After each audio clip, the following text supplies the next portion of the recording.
Think page number 103ல இருக்கிறது பார்க்குறோம். இங்க என்ன கேட்டிருக்காங்க? விச் ஆவரேஜ் நமக்கு ஆவரேஜ் கண்டுபிடிக்கிறதுக்கு 3 இருக்கு. சரியா? ஃபர்ஸ்ட் மீன் வந்து ஒரு ஆவரேஜ் தான். Representative of this average. அப்புறம் மீடியன், மோட்.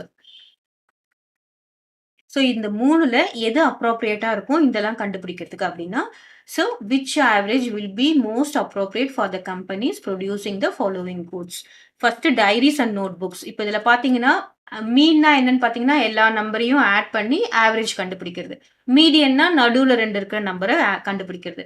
மோடுனா என்னதுன்னு பார்த்தீங்கன்னா, எது மேக்ஸிமம் ரிப்பீட் ஆகுது. ஸோ நம் the maximum they like.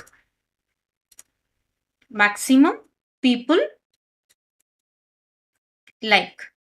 So அந்த மேக்ஸிமம் நெறைய பீப்பிள் லைக் பண்றான்னா, அததான் என்ன பண்ணுவாங்க? தயாரிப்பாங்க. அப்போ டைரீஸ் அண்ட் நோட் புக்ஸ் நெறைய பேர் ஒரு 100 பேருக்கு டைரீஸ் அண்ட் நோட் புக்ஸ் பிடிக்குது. அப்டின்னா என்ன பண்ணுவாங்க? கண்டிப்பா அதுக்கு அந்த 100 பேரு அப்டின்றது என்னதுன்னு பார்த்தீங்கன்னா, மோட்.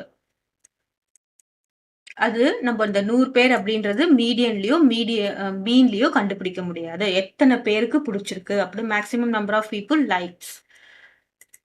அப்போ நமக்கு ஸ்கூல் பேக் எத்தன ஸ்கூல் பேக் பார்த்தீங்கன்னா, ஒரு 1000 பேருக்கு இந்த இந்த டைப் ஆஃப் ஸ்கூல் பேக் புடிச்சிருக்கு அப்டின்னா, ஜீன்ஸ் அண்ட் டீ ஷர்ட்ஸ் பார்த்தீங்கன்னா, ஒரு 5735 பீப்பிள்க்கு இந்த மாரியான இது புடிச்சிருக்கு அப்டின்னும்போது, ஸோ இது எல்லாத்துக்கும் என்ன டேட்டா அப்ளிகபிள் அப்டின்னு பார்த்தோம்னா, எந்த ஆவரேஜ் அப்ளிகபிள் அப்டின்னு பார்த்தோம்னா, ஒன்லி மோட். மோடு வச்சு தான். மோடுனா என்னது? Number of times repeating. 10 பேருக்கு பிடிச்சிருக்கா? 20, 30, 500, லட்சமா அப்படின்னு சொல்லிட்டு எத்தன பேருக்கு பிடிச்சிருக்கோ அத சொல்றது தான் என்னது? மோடு.